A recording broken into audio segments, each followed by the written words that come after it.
आज मी तुम्हाला सांगणार आहे 5 असे बेबी प्रॉडक्ट्स जे खूप युजफुल आहेत. ते कसे वापरायचे, किती रुपयाला आहेत आणि बरंच काही कुठून ऑर्डर केले आहेत हे सगळं तुम्हाला आज कळणार आहे. Hello new mummies, welcome to Rucha's happy बडबड युट्यूब चॅनल. मी माझी लाईफ कशी जगते, एका मुलीचं आयुष्य कसं सुंदर असावं आणि त्या आयुष्यामध्ये लागणाऱ्या बऱ्याच गोष्टी खूप सहजरित्या मी तुम्हाला समजवते. जिथे जिथे मी अडले, जिथे जिथे मला प्रश्न पडले, त्या सगळ्या प्रश्नांची उत्तरं मी तुम्हाला सांगणार आहे.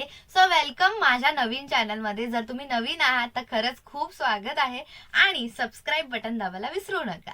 येस, सो जास्त वेळ नाही घेणार आहे, पुढे पुढे सांगत जाते कसं काय वापरायचं आहे. तर सगळ्यात पहिली गोष्ट आहे, हा जो आहे ओरल क्लीनर, जो 0 मंथ्स पासून आपण यूज करू शकतो. बाळाची जीभ जाड होते आणि ती कशी साफ करायची कळत नाही. काही ज्या मॉलिशवाल्या आज्या येतात ते बोटाला कापड लावून साफ करायचा प्रयत्न करतात, पण कधी कधी नख लागायची चान्सेस असतात किंवा ते साफ होतंय की नाही हे आपल्याला कळत नसेल. या गोष्टींवर लगेच कळतं, कारण का तो दुधाचा थर ह्याला चिटकून येतो आणि आपल्याला कळतं की बाळाची जीभ साफ झाली आहे की नाही. सो हा खूप युजफुल आहे. हा 460 रुपयाला मी फर्स्ट क्रायवरनं ऑर्डर केलेला 40 पीसचा असतो, म्हणजे महिना तर निघूनच जाईल. हा BPA फ्री आहे, 100% कॉटन आहे, म्हणजे तुम्हाला प्रश्नच नाही. ती दांडी पण आहे, ती कॉटनची आहे, त्यामुळे अजिबात काहीच बाळाला त्रास होणार नाही आहे आणि खरंच खूप युजफुल आहे. आणि आता मी तुम्हाला पुढच्या व्हिडिओमध्ये दाखवते की हा नक्की कसा यूज करायचा. सगळ्यात मस्त आहे, हे सॅनिटाईज आहे, एअर टाईड आहे. आणि दुसरी गोष्ट, तुम्हाला जर 1-2 दिवसांसाठी कुठे जायचं असेल तर हे 2 फक्त काढून तुम्ही घेऊन जाऊ शकता, त्यामुळे हा खरंच ट्रॅव्हल फ्रेंडली सुद्धा आहे. सो चला तर बघूया हा कसा यूज करायचा.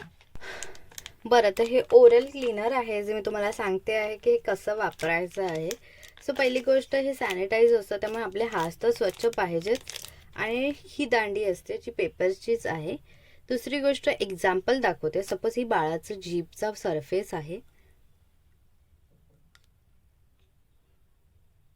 आणि ही दुधाने जर बाळाचं जीभ खराब झाली आहे तर हे अशा प्रकारे, ह्याला ओलं बिलं करायची काहीच गरज नाही आहे. ओलं तर होणार. आपण हे असं साफ करून हे बऱ्यापैकी बाळाची जीभ अशी साफ करतो बघा.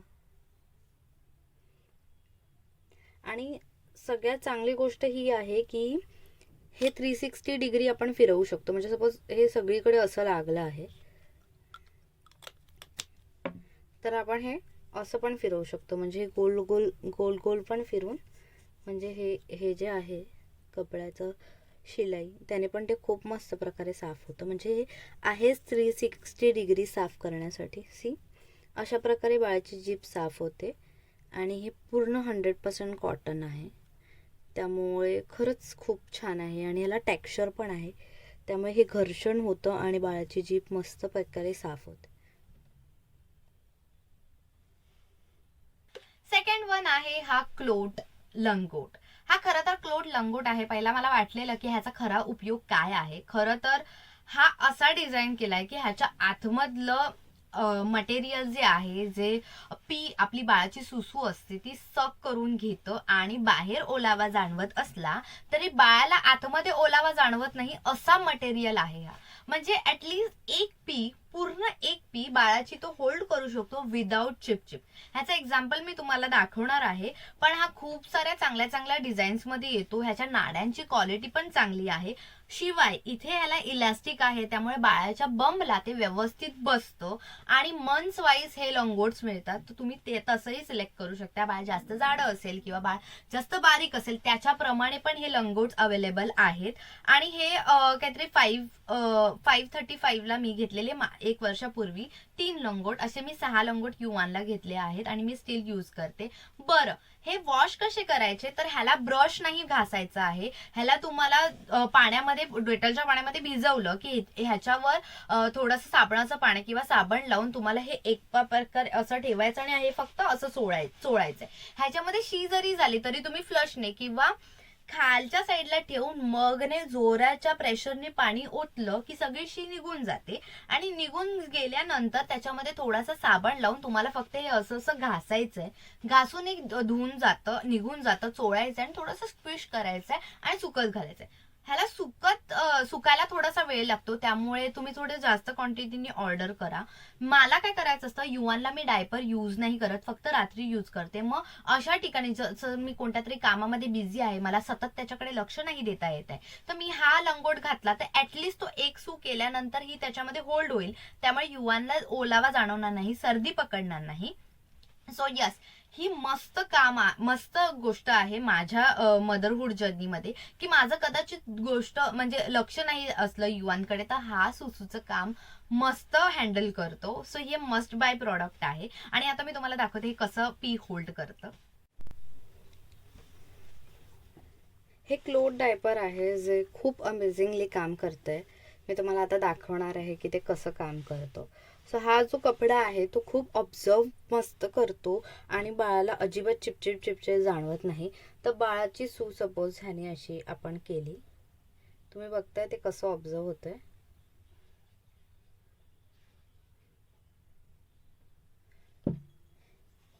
हा सू केल्यावर हे बघा, हा अगोदरचा कलर बघा आणि आता हे सू झाली आहे, बाळाने सू केली. ह्याचं मेन गोष्ट ही आहे की हे बाहेर ओलं होतं, आतमध्ये बाळाला अजिबात ओलावा जाणवत नाही. आता माझा हात बघा, जास्त ओलावा नाही जाणवत आणि बाळ खुशीमध्ये राहू शकतं. इथे बाहेर ओलावा जाणवतो पण आतमध्ये अजिबात ओलावा जाणवत नाही. थोडं सेट व्हायला टाइम लागतो. सो बऱ्यापैकी हे ऑब्झर्व झालेलं आहे, जसं मला फील होतं नेहमी लोंगोट काढल्यावर. तर मी टिश्यू पेपर ठेवून तुम्हाला एक दाखवते की किती काय ऑब्झर्व होतं. हे बघा, टिश्यू पेपर फार पातळ आहे पण टिश्यू पेपर तसाच्या तसा हलका आहे. म्हणजे आपण जेवढं पाणी टाकलेलं तेवढं ह्या कपड्याने ऑब्झर्व केलं. थोडंफार 19-90% आहे पण दॅट्स टोटली फाईन, कारण हे एकावर एक ओव्हरलॅप झालंय, तिकडचं पाणी लागलंय. पण हा इतक्या प्रकारे अख्खा ग्लास ऑब्झर्व केला आहे त्याने आणि हे खरंच खूप मोस्ट रिकमेंडेड प्रॉडक्ट आहे जे मी खूप यूज केलं आहे last 1 year. So third one आहे ही मस्टर्ड पिलो, जी खूप अमेझिंग आहे. आपल्या कधी कधी जन्मत्या बाळाचं डोकं थोडंसं उभट असतं किंवा काही कॉम्प्लिकेशन्समुळे डोक्याचा शेप थोडा वेगळा असतो, पण टेन्शनवाली गोष्ट नाहीये. थोड्या वेळानंतर बाळाचा शेप हा नॉर्मल होऊन जातो, पण त्याला हेल्प ही मस्टर्ड पिलो करतो. आणि जर तुमच्या बाळाचं डोकं एकदम गरगरीत आहे आणि व्यवस्थित आहे तर त्याला मेंटेन ठेवण्यासाठी देखील ह्या मस्टर्ड पिलोचा खूप काम येतो, कारण का बाळ जसं झोपणार तशी ती मस्टर्ड पिलो वळणार. बरं, तर शेपचा नाही तर बऱ्याच गोष्टींचा ह्याच्याचा उपयोग आहे. मस्टर्ड हा उष्णता रेझिस्टंट आहे, म्हणजे उष्णता मेंटेन करायला मदत करतो. थोडीशी पोटदुखी असेल तर ऍडजस्ट करायला बाळामध्ये इंटरनली बॉडीमध्ये खूप इफेक्ट करतो. राईचे खूप सारे महत्व आहेत, तुम्ही गुगल कराल तर तुम्हाला कळेलच. पण येस, हे गोष्ट मला कळलेली की म्हणजे पचनशक्ती वगैरे मध्ये पण मस्टर्ड पिलो खूप काम करते. सो ही सुपर बॉटम्सची आहे आणि ही वॉशेबल आहे, म्हणजे ही काढून तुम्ही धुवू शकता. बरे तर ह्याला चेन पण आहे, तर ह्याच्यातली राई पण काढून तुम्ही रिफिल सुद्धा करू शकता किंवा दोन्ही गोष्टी धुवायला टाकू शकता. तर साईज वाईज आणि कम्फर्टेबल वाईज त्या गोल पिलोपेक्षा ही मस्टर्ड पिलो म्हणजे आयताकृती पिलो खूप मस्त आहे, मस्ट बाय प्रॉडक्ट आहे. फोर्थ वन आहे हे बेबी स्वेडल्स. ते आता तुम्ही खूप सारे इंस्टाग्रामवर किंवा बऱ्यापैकी ऍडव्हर्टाईज बघत असाल. बेबी स्वेडल हे अनयुज्ड असतात पण इतके सॉफ्ट असतात की बाळाला खूप ब्रिदेबल आहे. जरी घट्ट बांधून ठेवलं तरी थोडंसं टणकपणा अजिबात नसतो याच्यामध्ये. खूप सॉफ्ट असतात, ब्रिदेबल असतात आणि 100% कॉटन असतात. काही काही साड्यांमध्ये, आजीच्या साड्यांमध्ये कळत नाही की नक्की कापड कोणत्या मटेरियलचं बनलं आहे, पण खरं जेन्युनली हे प्रोडक्ट्स खूप मस्त आहे. आणि हा धुवायला पण मस्त आहे, म्हणजे साबणाच्या पाण्यात तुम्ही भिजवून विसळून काढलात तर हा अगदी चकाचक होतो. आणि बाळाचे प्रोडक्ट म्हणजे कपडे हे जास्त धुवून आपटायचे नसतात, त्याला जेंटली वॉश करायचं असतं. सो हे प्रॉडक्ट हे जे आहे बेबी स्वॅडलचे कपडे खूप मस्त आहेत. हे हाऊस अँड किंडर्सचे आहेत, त्यावेळी हे फार महाग होते, काहीतरी 700ला मला 4च मिळालेले. पण आता त्याचं काहीतरी क्रायटेरिया वाटलं आहे, तुम्हाला अजून स्वस्त मिळत असेल. आणि आता मार्केटमध्ये बऱ्यापैकी चांगले ऑप्शन्स आहे. बेबी हगचे प्रॉडक्ट चांगले असतात. मी माझ्या नंडेसाठी बेबी हगचे 4 स्वेडल मागवलेले, त्याचाही कपडा फार छान होता. सो येस, तुम्ही ट्राय करू शकता, पण कोणताही काही मागवण्याच्या अगोदर रिव्ह्यूज चेक करा. प्रोडक्टच्या खाली खाली स्क्रोल डाऊन केला तर रिव्ह्यूज असतात, ते बघा. माझ्यासाठी हाऊस अँड किंडर्सचं बेस्ट होतं आणि खूप मस्त मस्त मस्त मस्त त्याचे प्रिंट्स होते. सो युवानला जेव्हा मी घरी वेलकम केलेलं तेव्हा मी ह्या कपड्यामध्ये आणलेलं आणि युवान इतका छान दिसत होता ह्या कपड्यामध्ये. म्हणजे साड्यांपेक्षा ना असे क्यूट कपडे वापरले तर आपल्याला पण मस्त वाटतं आणि आपलं बाळ पण छान दिसतं आणि हे दिवस परत नाही येणार आहे. सो मी त्याच्यासाठी थोडे क्यूट क्यूट गोष्टी घेतलेल्या. फिफ्थ वन आहे ही डायपर बॅग, जी तुमचा गेम चेंज करू शकते तुमच्या लाईफ मध्ये. सो कुठे पण तुम्हाला असं वाटत असेल महाग आहे, थोड्या वर्षांसाठी आहे, नाही, हे 2 वर्ष आपण वापरू शकतो आणि ह्याच्यामध्ये इतके पाउचेस आहेत की बाळाचं सगळं सामान ह्याच्यामध्ये राहतं. मी युवांचं ऑलमोस्ट सगळं 1 दिवसासाठी आम्ही ट्रॅव्हलिंग करत असतो तर सगळं सामान ह्याच्यामध्ये राहतं आणि खूप युजफुल गोष्टी आहेत. मेन गोष्टी सगळ्या सरळ राहतात.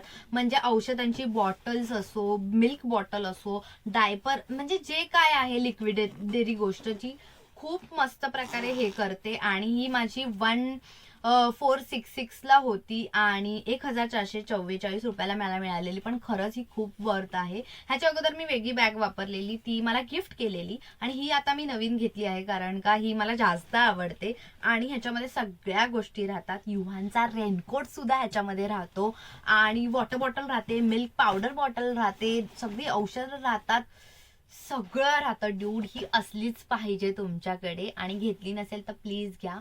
पुढे पण बाळ मोठं झाल्यावर पण ही तुम्हाला कामी येणार आहे. चला तर दाखवते ही कशी आहे आणि ह्याचे पॉकेट्स कशी आहेत. मोस्ट युजफुल डायपर बॅग आहे. ह्याला जवळजवळ 15 पॉकेट आहेत आणि खूप छान आहे. सगळ्यात पहिले आहे इथे एक छोटं पॉकेट आहे नंबर 1, ज्याच्यामध्ये तुम्ही खूप छोट्या छोट्या गोष्टी, सॉक्स किंवा टिश्यू पेपर किंवा पेपर्स, पॉटीसाठी हे सगळ्या गोष्टी ठेवू शकता. हे जे हे आहे हा खरंच म्हणजे महत्त्वाचा कप्पा आहे, ज्याच्यामध्ये 3 बॉटलचे रॅक आहे आणि ह्याला फॉइल्स पण आहे, त्यामुळे खूप चांगल्या प्रकारे ह्याचा वापर होतो. बघू शकता तुम्ही, ह्याच्यात बॉटल्स अशा सरळ राहतात, त्यामुळे विकेज जरी असलं बॉटल्समध्ये तरी होत नाही. सगळं कपडा मटेरियल हा वॉटरप्रूफ मटेरियल आहे, त्याच्यामुळे हा एवढा मोठा आहे की आपण एक्स्ट्रा सामान पण इथे ठेवू शकतो. त्याच्यानंतर इथे पण एक कप्पा आहे जो बऱ्यापैकी माझा पूर्ण असा आहे बघा, एवढा हात जातो, एवढा मोठा कप्पा आहे इथपर्यंत हा. परत इथे मी जनरली शूज नाही ठेवत, पण त्या दिवशी युवांसाठी मी ठेवलेलं इथे डायपरचं पॅक वाईप्स ठेवायला आहे आणि इकडनं तुम्ही काढू शकता. दुसरं इथे बॉटलचा वेगळा कप्पा आहे, त्याच्यासाठी पण खूप छान आहे. शिवाय इथे छोटूसं बटुकलं बॅगेमध्ये हरवू नये म्हणून इथे एक छोटासा कप्पा आहे, छोटासा सामान ठेवायला. नंतर इथे एक छोटू पाटी कप्पा आहे, ज्याच्यामध्ये मी रेनकोट ठेवते आणि छोटूसा रेनकोट राहून जातो. नंतर आतमधला कप्पा फार मोठा आहे आणि बऱ्यापैकी सगळं सामान त्याच्यामध्ये राहील, इतका मोठा आहे. ह्याच्यामध्ये पण साईडला असे 2 कप्पे आहेत आणि इथे पण एक छोटू कप्पा आहे. परत इथे पण 2 कप्पे आहेत. साईडच्या कप्प्यांमध्ये मी जनरली डायपर्स ठेवते आणि मिल्कचा मिल्कचा डब्बा असतो आणि मध्ये हा बऱ्यापैकी एवढा आहे, त्यामुळे कपडे पण चांगल्या प्रकारे राहून जातात. इथे पण इथे छोटा कप्पा आहे. खूप छान अशा प्रकारे ही युजफुल बॅग आहे, ज्याचे 2 प्रत्येक चेनीला 2 असे ऑप्शन्स आहेत. परत हे असं स्टॅक करायला कुठेही असं, हे खूप छान आहे त्यांचं. आणि दुसरी गोष्ट म्हणजे हे, जर तुम्ही वॉकर घेत असाल बेबी ला फिरवायला वगैरे, जर तुम्हाला कुठे अडकवायची असेल ट्रेनमध्ये, बसमध्ये, ट्रॅव्हलसाठी, तर हे इथे अडकवून, हा असं इथे अडकवून, हे दोन्ही असे अडकवून तुम्ही कुठेही बॅग अडकवून ठेवू शकता. सो येस, अशी ही युजफुल बॅग आहे जी तुमच्याकडे असलीच पाहिजे. व्हिडिओ आवडली असेल तर येस, मला सबस्क्राईब करा. असे मस्त आणि युजफुल व्हिडिओ मी तुमच्यासाठी घेऊन येणार आहे. आणि बाळा आणि मम्मी व्यतिरिक्त बरेच चॅनलवर माझे व्हिडिओज आहेत जे तुम्हाला बघून कदाचित आनंद होईल. छोटासा प्रयत्न आहे तुमच्यापर्यंत पोहोचण्यासाठी आणि आपल्या डेली लाईफ मधले क्वेश्चन सॉर्ट आउट करण्यासाठी. मी माझं आयुष्य खूप खडतर प्राणी आणि दरत पुढे आली आहे, पण आता इतका चांगला कॉन्फिडन्स आला आहे की तुमच्याबरोबर तो शेअर करत जाईन. खूप इन्स्पिरेशनल गोष्टी आणि खूप छोट्या छोट्या गोष्टी तुमच्याबरोबर शेअर करेन तुमचं लाईफ हॅपी बनवण्यासाठी. सर यस, व्हिडिओ आवडली असेल तर एक लाईक जरूर करा. नेक्स्ट व्हिडिओमध्ये नक्की भेटा. Thank you so much. बाय.